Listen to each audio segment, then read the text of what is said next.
Welcome to the Daily Reflection Podcast. My name is Liam Byrne, and this podcast is available exclusively on YouTube on video, as well as on Amazon, Apple Podcasts, Spotify, Deezer, iHeartRadio, and anywhere else you can find a podcast. This podcast is about sobriety, recovery, finding your way back to yourself, figuring out what it looks like when you finally put your drinks or your drug down. We're going to talk about addiction, mental health, recovery, strength, and the idea of a higher power. Because I don't think there's just one path. Everybody has their own solution. So I attended a couple of meetings today. Now, I'm not saying AA meetings is the way to go for everybody, but it's how I stay sober. And I got to do a meeting at a homeless shelter. And I saw a lot of powerful things there, and I want to talk about them today. I also want to talk about fear, and I want to talk about powerlessness. There was a gentleman there who was quite intoxicated, and was there for his first meeting, and he was crying quite a bit. And he said his mother used to tell him that one drink was too many and 1,000 was never enough. And that's why I wanted to talk about powerlessness, because he was trying to convey to us that he had a special problem that was different than any other alcoholics, in that he couldn't take one drink and then stop. That once he had one drink, he would drink in perpetuity until he ended up in the hospital or he ended up in jail. And we tried to help him understand that that's the story of all of us. Every single one of us in the program who is truly an alcoholic has had that experience, that we are completely powerless over our addiction, unless we find our spiritual solution. And that can look like, a lot of different things for a lot of different people. But we need help from an outside source, because we ourselves and we alone are powerless over alcohol and our drugs. Another gentleman was talking, and he was was kind of saying that calling ourselves alcohol is kind of like a self-fulfilling prophecy. And I understood where he was coming from, but essentially his point was that, well, if you look at yourself in the mirror every day and you call yourself an alcoholic every day, doesn't that make you become an alcoholic? Isn't that a bad thing? And I think that self-deprecation and calling ourselves names is wrong. It's not a good thing. And maybe it does make us become those things over time. But I wanted to explain to him just kind of a different way of looking at it. For me personally, before I admitted that I had a problem with alcohol, that I was an alcoholic, I drank almost every day. I was in jail, prison, hospitals, comas, car crashes. It took me everywhere. Everywhere you don't want to be, it took me there. But once I admitted that I had a problem with alcohol, I was able to stop. So for most people who aren't suffering from the true disease of alcoholism, calling yourself names, eventually you become those things. But with alcoholism, it's completely opposite. If you can't admit that you have a problem with alcohol and that your life is completely unmanageable, in every way, in every place, then you probably will never be able to quit. I also got to experience something quite awesome this evening, which was I got to have a conversation with a gentleman who had been sober for 7 days living at the shelter. Now, up until this point, he was living in his car, but about a week and a half ago, he finally gave up living in his car and decided to come to the shelter. Now, the conditions at the shelter are not great. They're abhorrent, really. It's just curtains dividing up rooms with a small bed, and people essentially just kind of live on their bed until they figure out something better. But it is a long-term shelter, and people are there for a long time. But he was there, and he had stopped drinking, and he'd been trying to get sober for a long time, and he was celebrating in his mind, and to us, he was celebrating his 7 days. That's huge. I don't believe that there's any real difference between being sober for 7 days, 10 days, a month, 2 months, a year, 10 years, or 20 years. And the reason why comes back to what I talked about before, which is our powerlessness.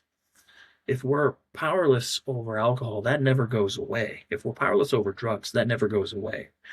So rather than thinking of it as milestones that you need to get further away from the drink, I've seen it happen. People who've been sober for 20 years and they forget for one day that they were an alcoholic, and they go back out. I've actually seen people die as a result of that, because our disease is a progressive disease. And it's the same with drug addiction. We don't stop for a period of time and then go back out starting as lightweights again.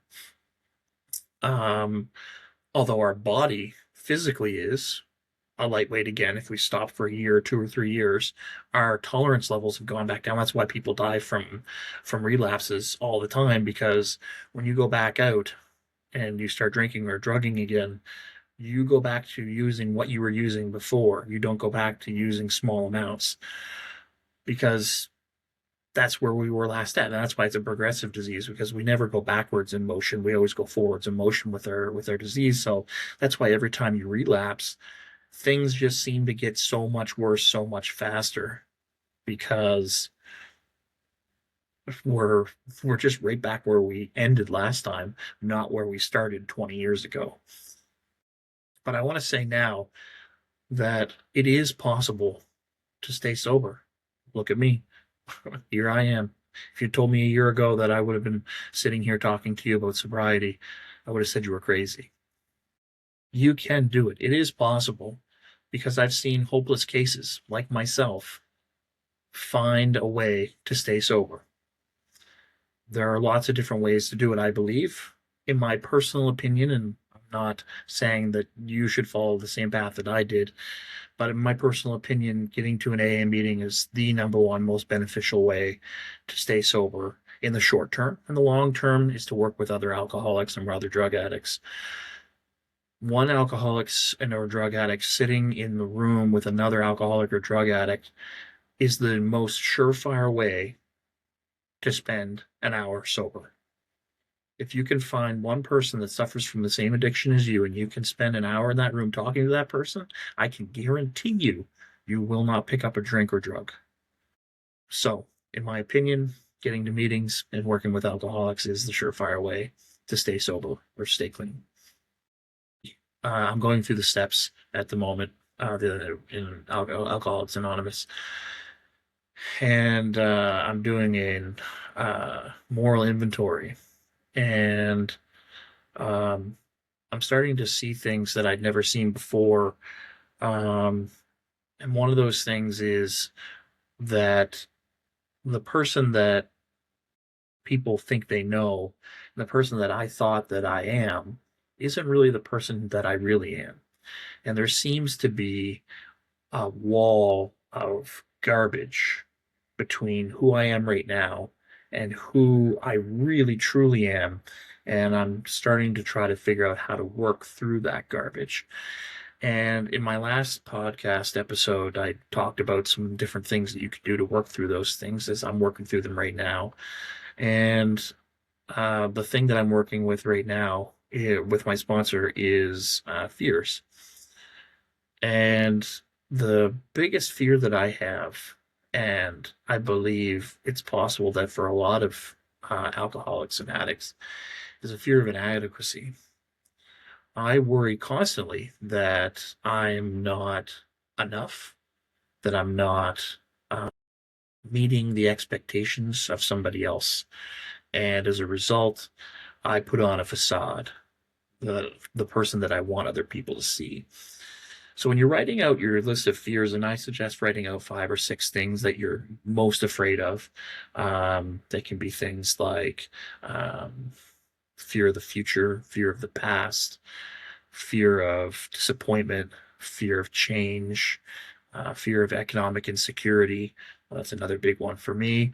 I grew up poor, and so I feel that at any point in time in my life, regardless of how well I'm doing, that I don't have enough. I don't have enough money. Can't pay the bills. Something's going to happen. And so the reason I suggest to write these things down is because don't just look at it from how that fear is affecting you. That's the first thing you should look at, is how that fear is affecting you. But then you should ask yourself how it's affecting other people. That's where the real big discoveries come. I started to find that my fears, while I thought they were just affecting me, really were affecting those around me. For instance, having a fear of economic insecurity and being afraid of not having enough money all day, every day, I'm inadvertently passing that on to my children because they hear me saying things like, oh, no, we can't afford that, or we'll have to wait to buy this, or no, that's not a good enough deal at the store. Just things like that. That's the way I'm mentally wired. And my kids are seeing it. So I'm affecting other people with my fears.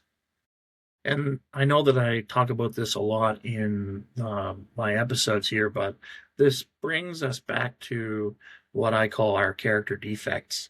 And the number one for me is selfishness and self-centeredness. I drank and used drugs under the assumption and belief that I was only hurting myself for many, many years. Even after I started winding up in jail, losing my license, not having any money because I've spent it all on alcohol and drugs, my partner leaving me and taking the kids and all the furniture, me living in an empty home, drinking, rubbing alcohol and Listerine, I still was saying to myself, well, this is a me problem. I'm not hurting anybody else. And I mean, how selfish is that? I'm affecting everybody around me. So when I talked about that big lump of garbage that's separating me, who I am now, from me, who I want to be, um, that's that lump there are the things like fears and your resentments of other people and your character defects. Now, I may be able to say that I have time under my belt of sobriety, but this is a journey for me too, because I've been around the AA program a long time. Actually, I started going to meetings in 2017, but being around the program and being in the program are two different things. And this is the first time that I've really decided to start working the steps properly. I've done them before, but this is the first time that I'm actually doing them in earnest. Working the steps for weeks and weeks and weeks, getting through them very slowly, and it's been a life-changing experience for me. I don't want to dwell so too much on Alcoholics Anonymous.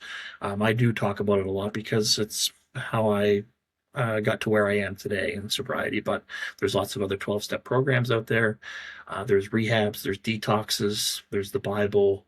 But it seems to me that all of these programs and ways to stay clean and sober all seem to connect in some way to spirituality, not necessarily religion. I don't want to say that these are religious programs. They're not, especially AA is not a religious program.